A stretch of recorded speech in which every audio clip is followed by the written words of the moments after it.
좋으신 하나님이 주시는 은총과 또 평화가 사랑하는 여러분들과 함께 하시기를 빕니다. 에스겔서 강의 15번째 시간입니다. 인과 관계는 원인과 결과의 관계를 정의하는 말입니다. 믿음 생활을 하다가 만나게 되는 문제들에도 이 인과관계의 원리를 적용하면 때로는 쉽게 해결의 실마리를 찾게 되기도 합니다. 영적인 문제가 있을 때 어디서부터 잘못되었는지 돌아보며 원인을 찾아보는 것입니다. 에베소 교회를 향해 내가 어디서 떨어졌는지를 생각하라 주님은 말씀했습니다. 여기서의 생각은 지난 시간들을 떠올리며 기억하는 정도를 말함이 아니라 잘못됨을 회개하고 돌이키는 적극적인 행위라 할 수 있습니다. 실수는 할 수 있습니다. 물론 하지 않으면 좋겠죠. 그러나 실패하는 삶은 되지 않아야 합니다. 인과관계를 이야기하는 이유는 오늘 다룰 본문에 같은 원리가 적용되었기 때문입니다. 본문 안으로 들어가기 전에 먼저 예수께서 하셨던 말씀을 언급해야겠습니다. 요한복음 15장 5절과 6절의 말씀입니다. 나는 포도나무요 너희는 가지라. 그가 내 안에 내가 그 안에 거하면 사람이 열매를 많이 맺나니 나를 떠나서는 너희가 아무것도 할 수 없음이라. 사람이 내 안에 거하지 아니하면 가지처럼 밖에 버려져 마르나니 사람들이 그것을 모아다가 불에 던져 사르느니라. 왜 포도나무여야 했을까요? 이것만큼 예수와 그리스도인의 관계를 잘 설명할 수 있는 것도 없었기 때문이었겠죠. 예수께서는 이 포도나무 비유를 통해 중요한 가르침을 전달합니다. 첫 번째는 우리는 포도나무가 아닌 가지라는 사실입니다. 가지가 나무를 살게 한다 믿는 사람은 없습니다. 나무가 가지를 살게 합니다. 두 번째는 포도나무의 존재 목적은 포도라고 하는 열매를 내는 데 있습니다. 과일나무를 심는 이유는 열매 때문인 것이죠. 그런데 열매를 맺지 않는다면 과일나무로서 포도나무로서의 존재 목적을 상실합니다. 마지막으로 나무에 붙어 있지 않은 가지, 열매를 맺지 않는 나무의 최후인데요. 그것들은 모두 불살라지게 됩니다. 귀 있는 자는 예수께서 이 비유를 통해 우리에게 말씀하시는 것을 들으십시오. 오늘의 본문 2절을 함께 읽겠습니다. 인자야 포도나무가 모든 나무보다 나은 것이 무엇이랴. 숲속의 여러 나무 가운데 있는 그 포도나무 가지가 나은 것이 무엇이랴. 탄식하시는 하나님의 음성을 에스겔이 듣습니다. 포도나무가 수많은 나무들에 비해 나은 점이 있겠느냐라는 것인데요. 하나님의 백성으로 특별한 선택하심과 부르심을 받은 이스라엘이 하나님을 믿지 않는 이방 나라들보다 선택하심과 부르심을 받지 않는 이방의 민족들보다 과연 나은 점이 하나라도 있겠느냐는 뜻입니다. 이것은 이스라엘이 이방 나라들보다 나은 점이 있어서 하나님의 선택을 받았다는 것은 아닙니다. 선택받음은 전적인 하나님의 은혜입니다. 이스라엘을 선택하신 하나님이 바라셨던 것은 단 한 가지였음을 우리가 너무나 잘 알고 있습니다. 하나님의 백성답게 하나님을 경외하고 선을 행하는 삶을 살기를 바라셨습니다. 그런데 이 하나님의 바람과는 다르게 이스라엘은 죄악 가운데 행했고 그 결과 심판이 임했습니다. 4절에서 불에 던질 땔감이 될 뿐이다 말씀하십니다. 가장 귀한 포도나무와 같았던 이스라엘은 불에 던져지는 땔감의 신세로 전락했습니다. 6절의 말씀도 함께 읽어볼까요? 그러므로 주 여호와께서 이같이 말씀하셨느니라. 내가 숲을 가운데 있는 포도나무를 불에 던질 땔감이 되게 한 것 같이 내가 예루살렘 주민도 그같이 할지라. 어느 날 갑작스럽게 하나님이 변심해서 이와 같은 일을 일으키신 것이 아닙니다. 다 이유가 있습니다. 그 이유를 앞선 장 에스겔서 14장 23절에서 말했습니다. 너희가 그 행동과 소행을 볼 때 그들에 의해 위로를 받고 내가 예루살렘에서 행한 모든 일이 이유 없이 한 것이 아닌 줄을 알리라. 주 여호와의 말씀이니라.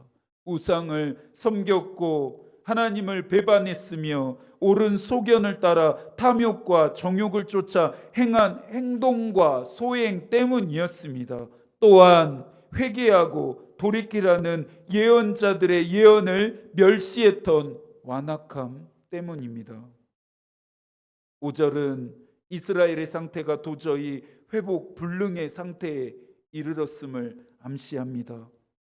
포도나무가 온전한 상태일지라도 물건을 만드는데 사용되지 못하는데 하물며 불에 타고 그을린 후에는 더 쓸모가 없지 않겠느냐라고 하나님이 말씀하십니다.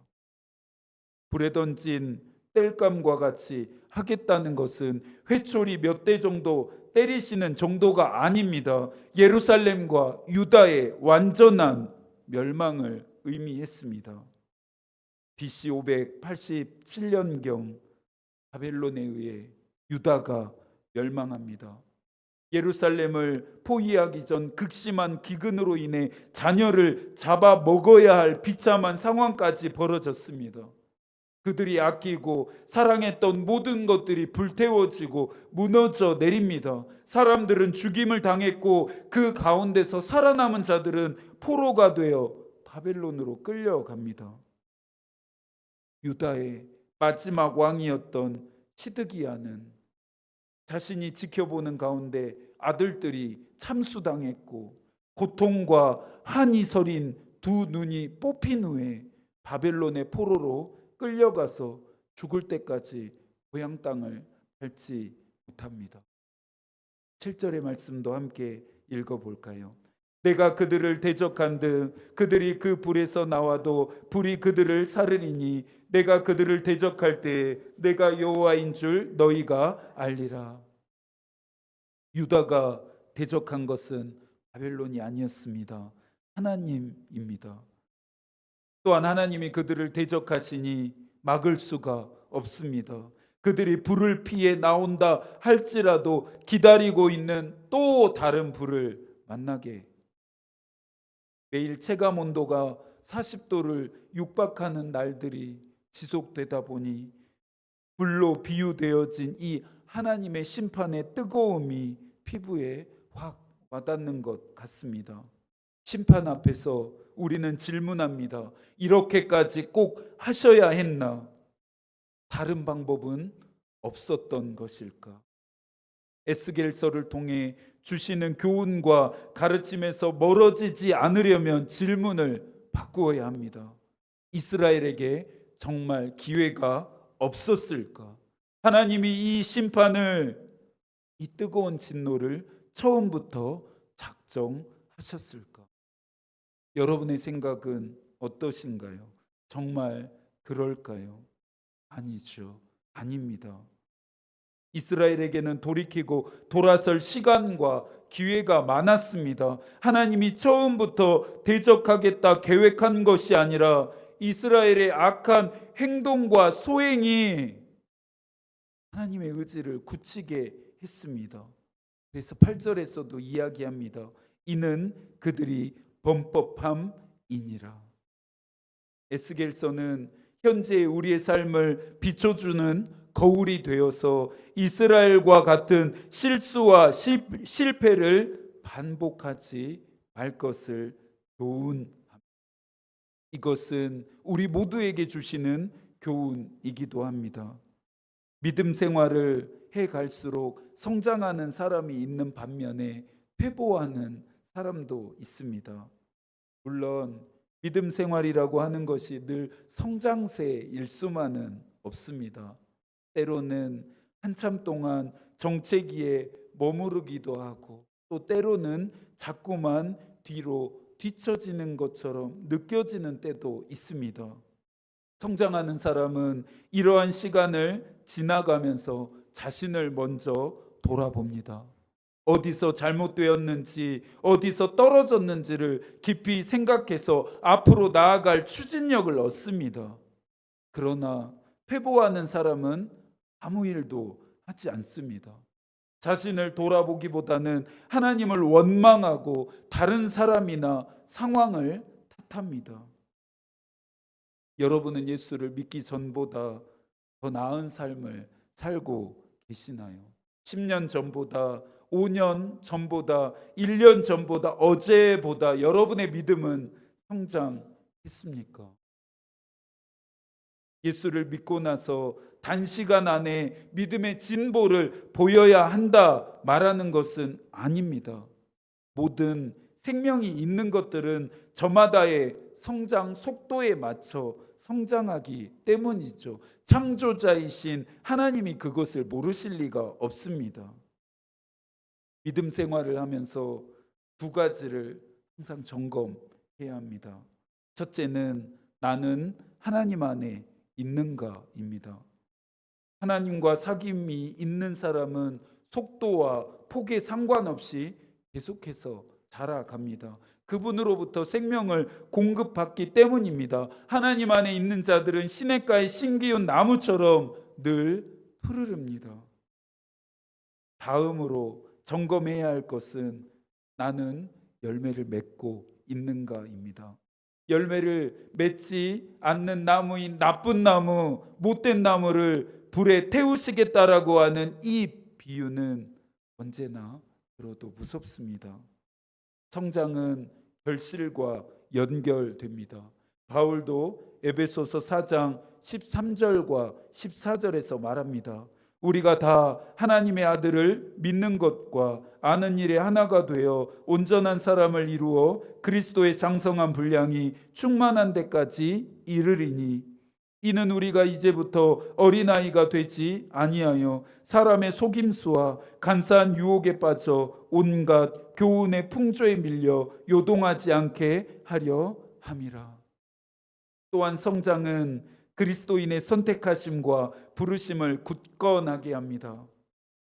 사랑하는 여러분들의 믿음이 그리스도의 장성한 분량에 이르기를 기도하고 있습니다.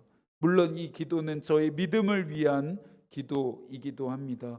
어린 아이의 믿음으로는 세상과 마귀의 유혹과 미혹을 이길 수 없습니다. 장성한 분량의 믿음, 어른의 믿음으로 이것들을 이겨갑니다.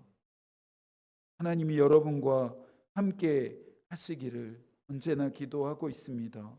낙심과 절망 속에서도 길을 잃지 않고 주님의 손을 붙들고 일어서게 되시기를 축복합니다. 요즘에 더위를 조심하라고 하는 인사가 가장 큰 인사가 되었습니다.